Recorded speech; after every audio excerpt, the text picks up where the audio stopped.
नमस्कार दोस्तों, हमारे चैनल के अंदर आपका स्वागत है। दोस्तों, आज हम आपको बताने वाले हैं एक ऐसी चमत्कारी घटना जो कि भारत के ही एक विंध्याचल पर्वत के एक सुदूर गांव रामपुर के अंदर हुई थी। और इस बात का प्रमाण उस गांव का खुद मुखिया देता है कि यह घटना मेरे साथ ही घटित हुई, क्योंकि दोस्तों वह कहता है कि बचपन में वह बहुत ज़्यादा गरीब था।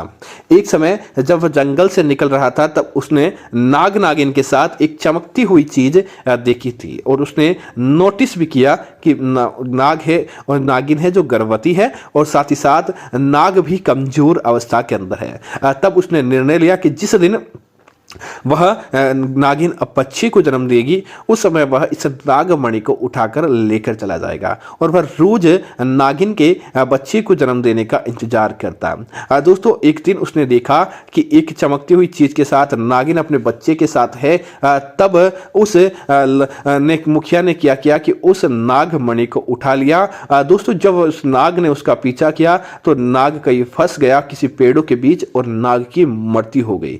इस वजह से दोस्तों उस नागिन का बच्चा भी बाद में नहीं रहा। तब नागिन बहुत ज्यादा गुस्से में थी और नागमणि उठाने वाले को वह दंड देना चाहती थी कि उसने नहीं मारा, लेकिन उसकी वजह से उसका परिवार तबाह हो गया। इस वजह से दोस्तों वह नागिन जब देखती है कि उसकी नागमणि लेने वाला वह व्यक्ति इस गांव के अंदर रहता है और नागमणि आने की वजह से उस व्यक्ति के पास पैसे की कमी नहीं रही, वह उस धनवान बन गया, उसकी फसल अच्छी हुई, उसकी एक सुंदर महिला के साथ शादी हो गई, जमीन के ऊपर जमीन वह व्यक्ति लेता रहा और गांव का सबसे धनवान व्यक्ति देखते ही देखते बन गया, जिसके पास नागमणि की वजह से गाड़ी, बंगला, पैसा, किसी चीज की कमी नहीं रही।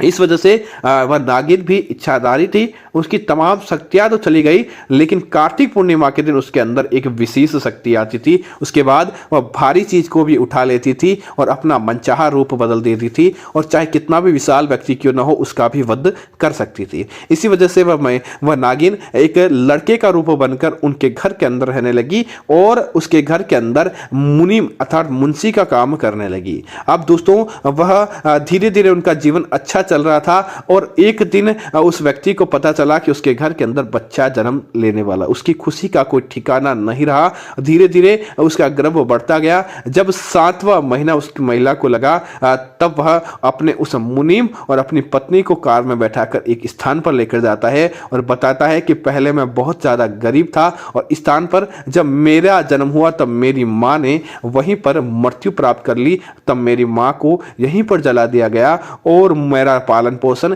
एक गरीब व्यक्ति ने किया और उसके बाद मेरा अपने आप ही उन्होंने नाग बनने के बाद उसके बाद भी उसने छुपा दी और कहा कि उसके बाद धीरे धीरे मेहनत के बल पर मैं आगे बढ़ता चला गया। तब दोस्तों वो वापस आ रहे थे, तब उस समय उनका एक भयंकर एक्सीडेंट हो जाता है और एक्सीडेंट के अंदर क्या होता है कि वह व्यक्ति तो कार के अंदर बुरी तरह से फंस जाता है और उनकी पत्नी घिरकर कहीं पहाड़ी पर अटक जाती है। तभी उनका मुनीम जो कि एक नागिन था, बड़ा विकराल नागिन का रूप लेता है। उसे देखकर वह व्यक्ति डर जाता है। तब वह कहता है कि आज भी कार्तिक पूर्णिमा की रात है, याद है तुमने मेरे परिवार को खत्म किया था। तो उसने बोला मैंने केवल मणि उठाई थी, मैंने तुम्हारे बच्चे और पति को नहीं मारा था, लेकिन उसकी वजह तुम ही बना हो, नागिन ने यह कहा। तब उसे उसकी पीड़ा का एहसास हुआ कि अपने परिवार से, अपने बच्चों से, अपने पति से बिछड़ने का कैसा प्रभाव होता है। तब उसने माफ़ी मांगी तो नागिन को भी एहसास हुआ कि हाँ मेरे साथ ये हुआ है तो क्या मैं किसी अन्य के साथ ऐसा क्यों करूं, क्यों किसी परिवार को ख़त्म करूं। तब वह नागिन वापस उसकी पत्नी को बचा लेती है, उसके बच्चे को बचा लेती है, उसकी पति के गर्भ में जो पल रहा था बच्चा, और साथ ही साथ उसको कार से बाहर भी निकाल देती है। तब दोस्तों नागिन उस व्यक्ति को एहसास हुआ कि नागिन को कितनी पीड़ा हुई होती, इसीलिए वह नागिन वहीं पेड़ पर रहने लग जाती है जो गांव के पास था। तो व्यक्ति भी वहां से जाकर उस नागमणि को ले जाकर वहीं पर छोड़कर आ जाता है और उसके बाद वह हंसी खुशी अपने परिवार के अंदर रहने लगते हैं और हमेशा अच्छे कर्म जितने भी उन्होंने रुपए कमाए थे वह अच्छे काम में महादेव के मंदिर में और नाग नागिन की सेवा के अंदर ही लगा देता है, जिसकी वजह से उसका जीवन ऐसे ही अच्छा चलने लगता है और वह वह कभी भी किसी व्यक्ति को बुरा काम करने की सलाह नहीं देता है।